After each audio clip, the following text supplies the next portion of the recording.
Hello, welcome to the Last Supper of Outcasts, and I'm your host, Winston Smith.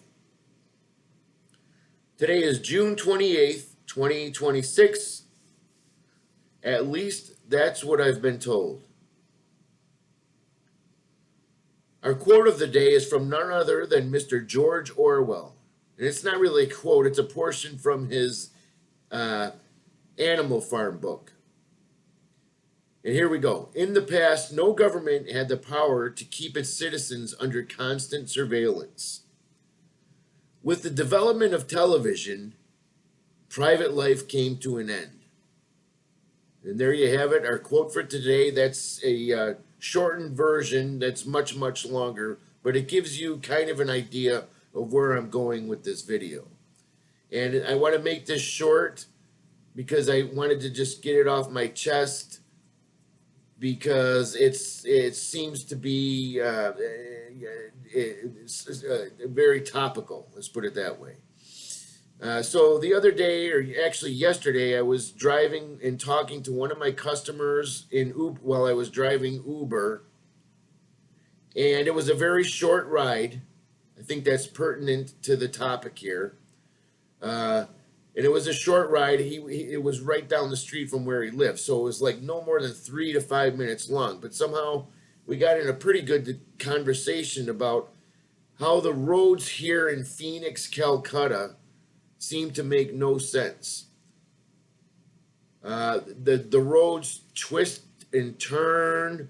They end in nowhere. They have the same names, but they're called avenues, but they have the same names.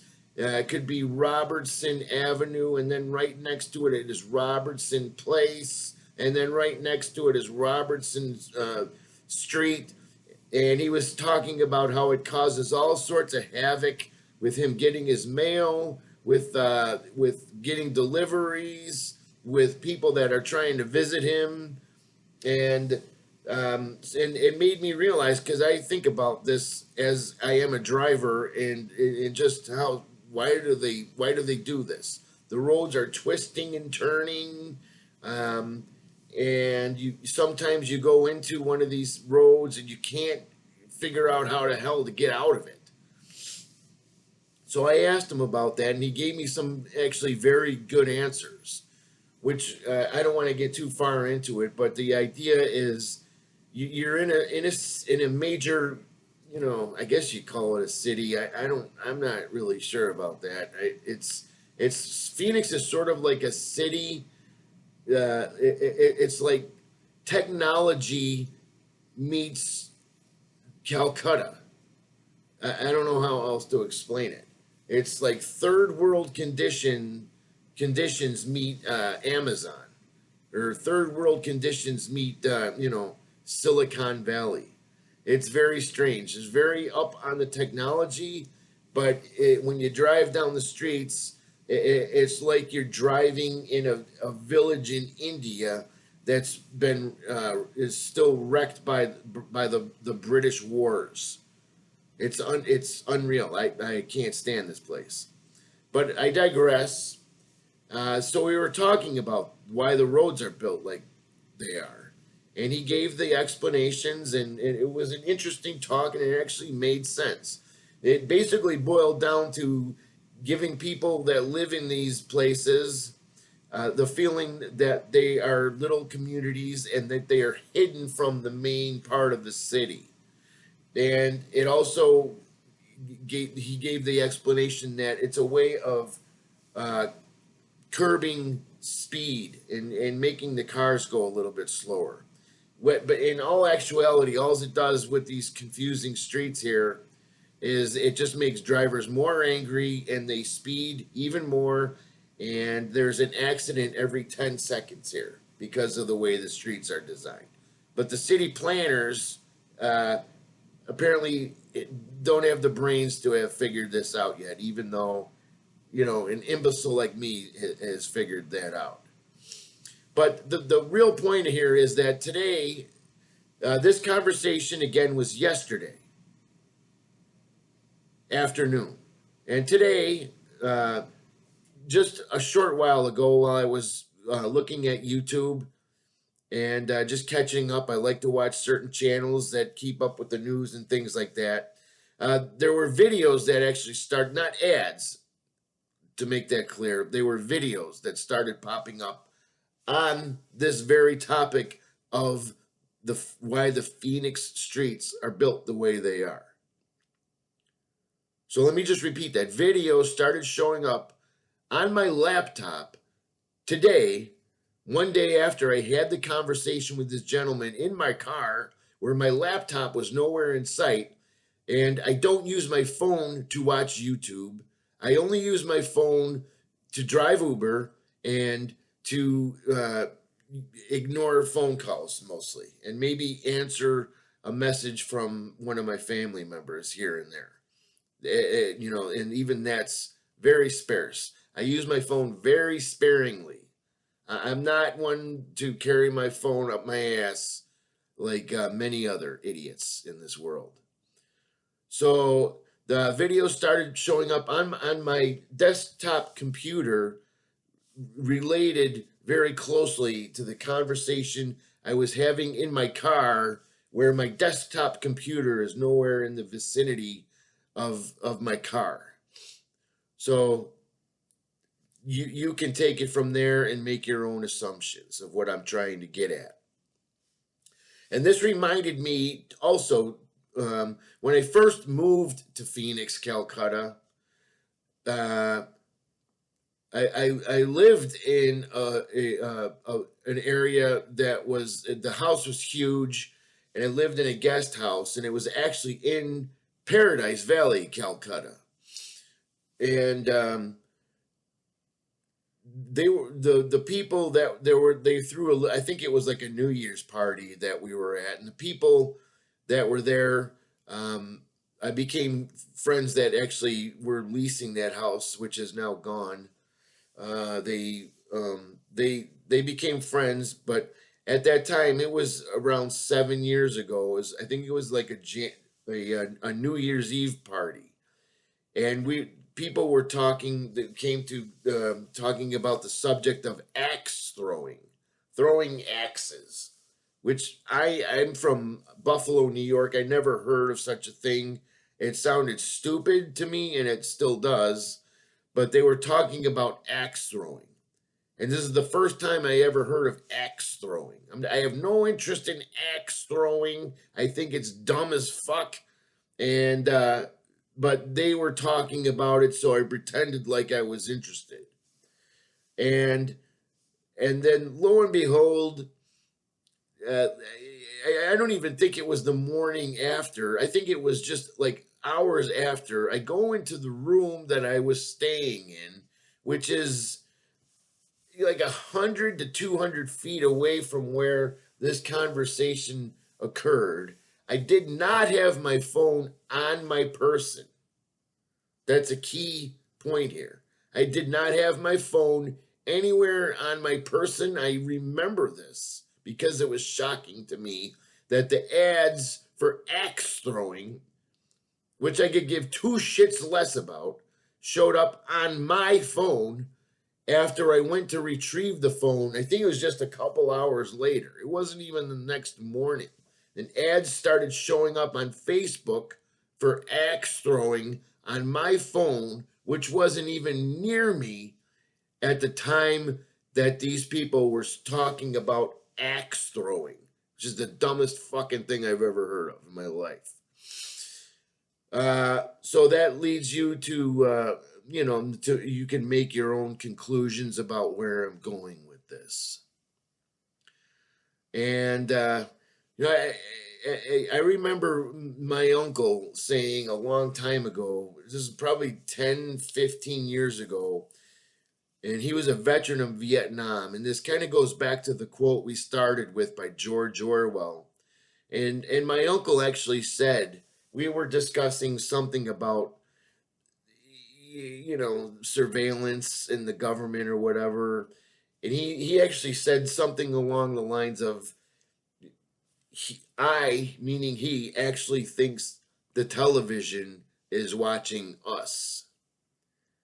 And this is like 15 or 20 years ago. And my uncle was not a dummy. And at the time, I thought he was out of his mind. But as I think of that statement now, I'm like, holy mackerel, he was actually on to something. He knew something, in other words. Especially as a veteran of the military, you tend to learn things whether you want to know them or not. You tend to find things out when you're in the Marine Corps, whether you want to know them or not. And then another little issue with all of the another thing I'm getting at with this automation, the technology, the idea of the surveillance state, and and they're doing this. They're collecting your data and they're selling you back what they think you're going to buy, and now they're starting to maximize what they think they can charge out of you.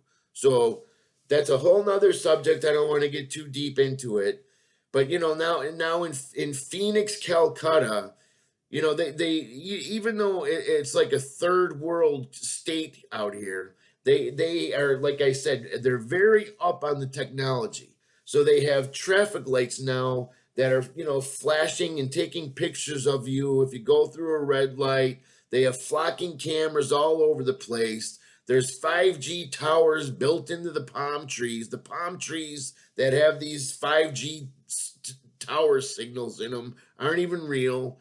It's absurd. But the traffic lights. This kind of actually happened to me. I'm waiting for the ticket, but I was going through one, and the light in Tempe, Calcutta, in this case, they have in some cases they have the green and the red arrows.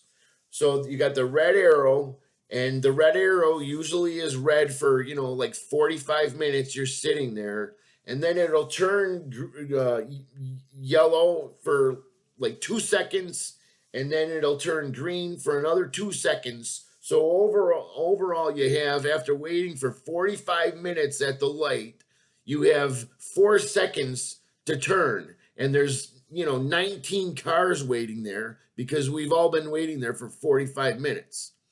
So I went through the light, and it was still yellow when I passed through, and the camera flashed on me like it's going to give me a ticket. So it might give me a ticket, and if it gives me a ticket, I'm going to dispute it, and I'm going to dispute it. And if I need to even get a lawyer for this, I'm going to get a lawyer, because it should not have flashed me because the light was yellow when I went through it. So I'm just getting at this is another thing I'm getting at here, is with this fucking technology. They're trying to get away with anything they can to steal your wallet. That's basically what this is. They're trying to get away with. It's not only data collection. It's not only collecting your data and figuring out what you'd like to buy. It's also figuring out how much you're willing to pay for something, and it's also It's figuring out how to rob you. It's basically it. That this also goes to an imagined, and I really imagined it. I probably have encountered it, and so have you. But imagine now we got AI is taking over the call centers. So in other words, when $700 is missing from your bank account, now you get to talk to a machine that is just going to say that you can't talk to a real person. You can't get to someone that's going to get an answer. You'll just get to a machine that is not accountable and doesn't give a shit about your $700. So you can say goodbye to your $700. The bank just stole it, and nobody can be held accountable for it. And I believe 100% that this is where we're going in this shithole society that we've managed to build for ourselves. So congratulations, everybody. We're there. And this shit's been coming since before I've been born. I don't care what anybody says. This is a planned robbery going way longer than I've even been alive.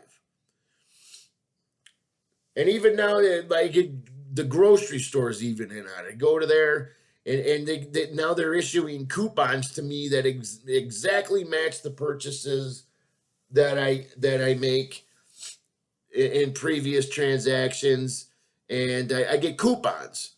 So now all they do is they jack up the price for me specifically, so now they can pretend that they're giving me a discount when I get the coupons. This world is a mess. I don't care what anybody says. Come to your own conclusions. I'm not telling you what to think, but if you're not seeing all of this and you can't use your head to imagine where this is all going to go, you really need to see like a doctor or something.